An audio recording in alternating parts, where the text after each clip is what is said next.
Hi, in this session, welcome. My name's Ian Mack. I want to talk about how you would approach answering an exam question in Shakespeare. And it's always the case with all English literature exams, which is read the question. Read the question and break it down into what is it that the examiner is asking you. Not what you know about the play and what you fancy writing about, but what specifically are they asking you?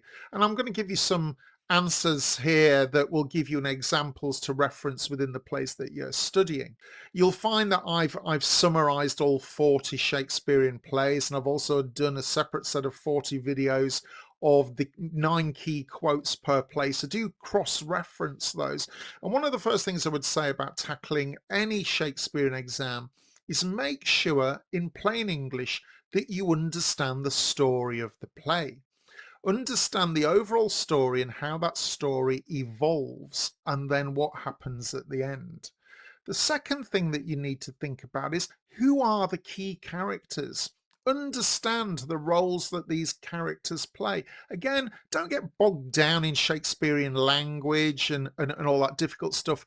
Just understand it as a modern story. And that will give you a real head start in answering your exam questions. One of the first kinds of questions that you see in Shakespearean exams, certainly from a general question perspective, are character analysis questions. So I'm going to give you an example. I'll put it up on screen, but a question. Discuss the character of Iago in Othello. How does Shakespeare present his motivations and the impact of his actions on other characters? Now, let's consider that question. Discuss the character of Iago, but the examiner is giving you a clue. How does Shakespeare present the character's motivations and the impact of his actions? In other words, you need to evidence the play directly to answer this question. You may not need many points of evidence. You may only need 3 or 4. And one of the things I would say from the outset is if you're running out of time in an exam, never write nothing. Always write something down. So, for example, if I only had 2 minutes left and this question was at the end, what I would do is write 3 or 4 bullet points and just say, right, this and this and this and this. And what the examiner sees is the person's running out of time. However, they understand that you've understood the gist of the question and you will get credit for that. So in this question here, discuss the character of Iago in Othello. How does Shakespeare present his motivations and the impact of his actions on other characters? Well, Iago is a nasty piece of work.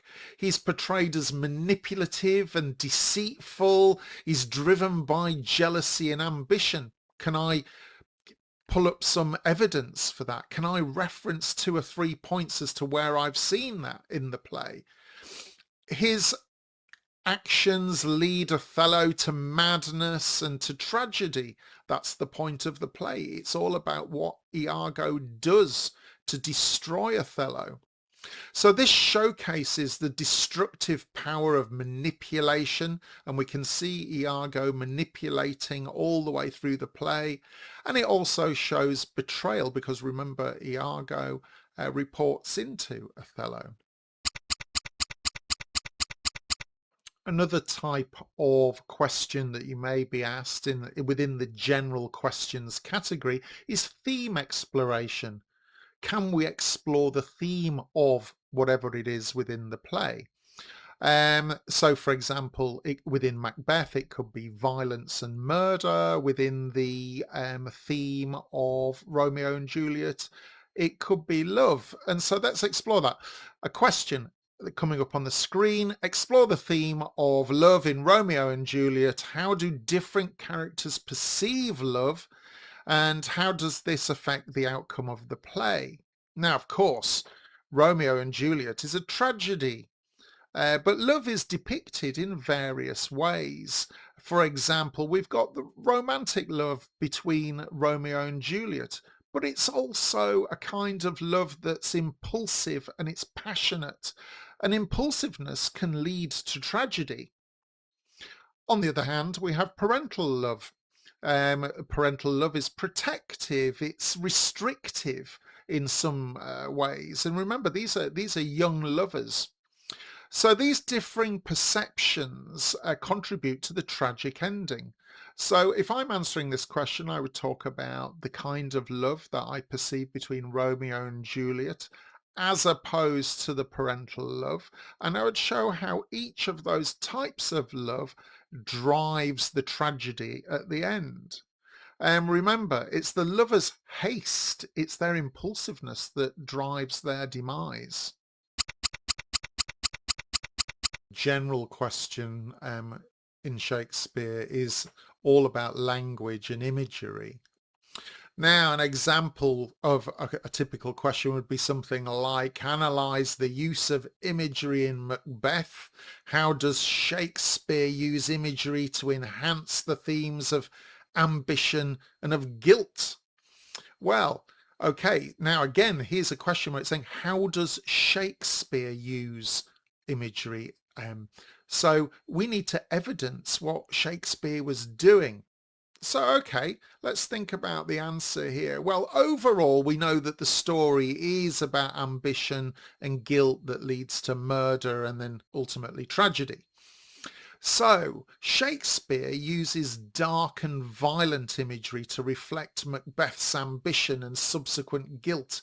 For example, Shakespeare likes to use blood to symbolize guilt.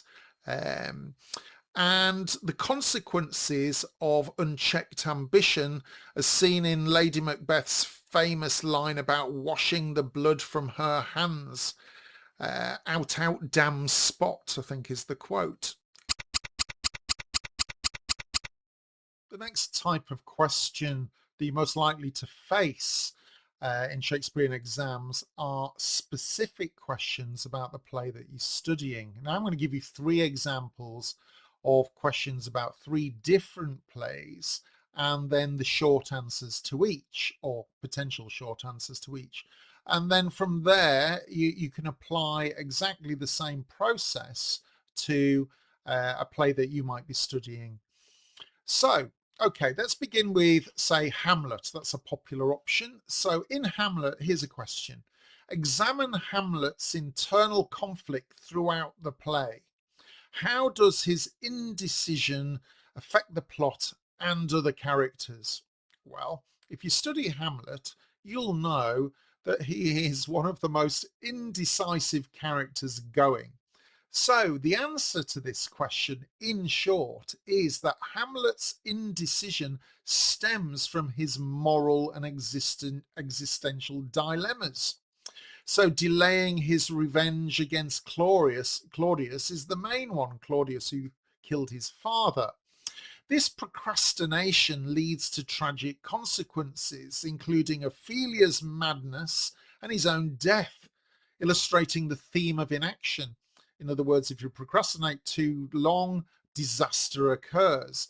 So going back to the question, examine Hamlet's internal conflict. How does his indecision affect the plot and the other characters? So first of all, he procrastinates, and therefore his indecision runs all the way through the play, affecting all sorts of different scenarios, and you can quote 1 or 2 of those. And then secondly, how does his indecision affect other characters? So show how his indecision affects Ophelia, for example, and himself. He dies. A second example of a specific question on a particular play would be, let's choose Midsummer Night's Dream, for example. So how does Shakespeare portray the concept of reality versus illusion in A Midsummer Night's Dream? Provide examples from the text. So here, it's not necessarily making you quote ad verbatim, but it's asking you to reference particular things that occur in the play. So we've got 2 environments in A Midsummer Night's Dream. We've got the reality of the people going into the forest, and then we've got the world of magic and illusion with Oberon and Titania. And of course Puck. So the play blurs the lines between reality and illusion through the magical interventions of Puck and the love potion. Characters' perceptions shift because they have received this potion, and this leads to chaotic romantic entanglements that ultimately resolve, highlighting the theme that love is often irrational. So consider, for example, how Titania falls in love with Bottom, who's suddenly got a donkey's head. That's a great example, but that is the world of illusion and magic. That's not the same as the world of reality. So two environments side by side. A third example about a specific play would be The Tempest. Let's pick on The Tempest. So discuss the theme of power and control in The Tempest. How do the characters of Prospero and Caliban represent different aspects of power? So the examiner here is being very specific. Two characters, Prospero and Caliban, and very specifically about power. So in answering this question, what I'd think about is that Prospero wields power through knowledge and magic, seeking to control his environment and others.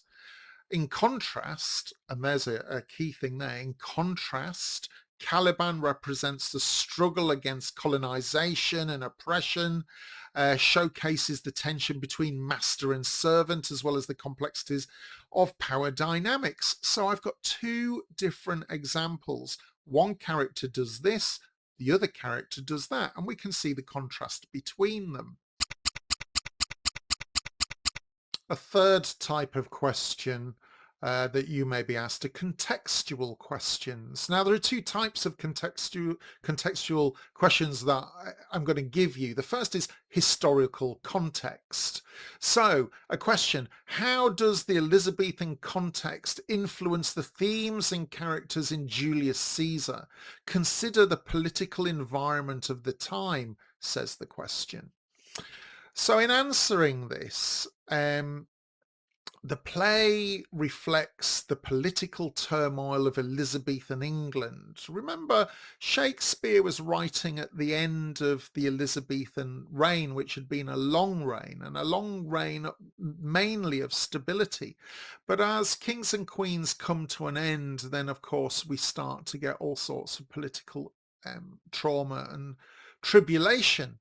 And of course, what we have in Julius Caesar is exactly that. A second type of contextual question you may face is one regarding gender roles, very popular at the moment. And to give you an example, let's look at a question. So, analyze the roles of women in Much Ado About Nothing. How does Shakespeare challenge or reinforce contemporary gender expectations? Well, of course, in Elizabethan England, even though we have a female monarch, the roles of women were different then than they are today. But Shakespeare's got a habit of going against the grain and playing with gender roles, and such is the case in Much Ado About Nothing. So the short answer to a question like this would be that Shakespeare presents strong female characters like Beatrice, who defies traditional roles through her wit and independence. However, the play also reinforces some gender norms and stereotypes because the resolution of the play centers on marriage, suggests a return to conventional expectations in the end. So we have kind of the breakaway role of Beatrice, but we've also got traditional conventions at play as well. The fourth type or category of question you may face is often performance and adaptation. In other words, how are Shakespearean plays adapted for modern audiences and how may they be performed. And in a general sense, we find that directors of plays can often take a historical play and set it in a modern context, or with modern dress, or in an unusual environment, because they want to take the message of the play, but they want to remove it from its original context. So it's useful to think about that.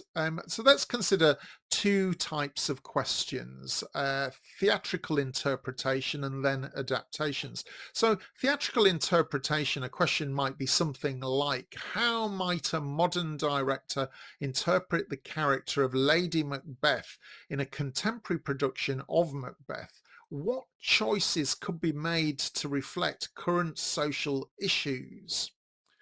So, first of all, make sure you know the story of Macbeth. What's the general narrative? Who are the key characters? What do you know about Lady Macbeth? And then in answering this question, we could say something along the lines of, a modern director might portray Lady Macbeth as a powerful yet conflicted figure, emphasizing themes of gender and ambition. Costuming and staging could highlight her struggles against societal expectations, making her ambition resonate with contemporary issues of female empowerment. So the second example here about adaptations, has a play been adapted? How can you describe the difference between a traditional version of a play and how it was adapted for a different audience? So let's look at a question. Question: compare and contrast a film adaptation of a Shakespearean play with the original text. How do the changes impact the interpretation of the themes and characters? So an answer could be something like, in Baz Luhrmann's Romeo and Juliet movie, the modern setting, the visual style make the themes of love and violence more accessible to contemporary audiences. Changes in dialogue and context can shift character interpretations, emphasizing youth culture and the immediacy of their tragic fate. So what we've seen are some examples of the types or categories of questions that you may be asked: general questions, contextual questions, adaptation questions, and so on. The key to it all is to read the question. And I know it's so simple to say that, but most of the time when people fail a Shakespearean exam or an essay, it's because they didn't read the question. And an example of that is my own. When I was 17 years old and studying in England for my A levels, I had an essay that I had to write on The Knight's Tale by Chaucer. And I remember it was 12 sides I wrote, and I handed it in really proud. And a few days later, my teacher held up the essay to the entire class and said, I want to refer to Ian's essay as to how you don't answer a literary question. And he said, what I'd done is I'd written about my knowledge of the play. What I hadn't done is read the question and specifically answered that question. And in the examples I've given in this session, and there are many others that you can look up online, look at how the question is phrased, because there are only so many ways in which a question can be asked. And read into those questions, what is it that the examiner is actually asking? Are they asking about your knowledge about a particular part of a play or a particular character? And when writing anything down, make bullet points first. What are the key points that you want to convey? And then write it out in longer form. Of course, it's useful to be able to throw in two or three quotes from the play if you can remember them, and that's why I've created some videos that highlight 9 key quotes per play. But in the end, what the examiner is really looking for is your understanding of the narrative, your understanding of the plot, and your understanding of the point of the play. what is it that, what are the themes of the play? What are the why was the play even written? What's it for? What's it trying to convey? What's it trying to tell the audience? If you know that, you're on your way to winning. I hope you found this session useful. Go back over the video again, have a look at the questions I put up on screen. You can go and use the internet, ChatGPT, anything really, to pick up other examples of questions so that you get used to the format. How are questions being asked? Answer them in your head. Write short answers, first of all, for yourself. What are the 3 or 4 points you want to convey? If you get used to doing that, then any question that you're going to face in an exam condition or when writing an essay, it's exactly the same format. What are my key bullet points? Answering that specific question, and then expand on it. Obviously, you know, however many paragraphs are required. Don't just write for the sake of it. Answer the question. Anyway, I've been rambling on. I hope you found some of this useful. I'm going to be creating lots and lots of other videos that are aimed at helping students through these kinds of scenarios. So bear with me, and do follow and subscribe so you get alerted when I put up some more video content shortly.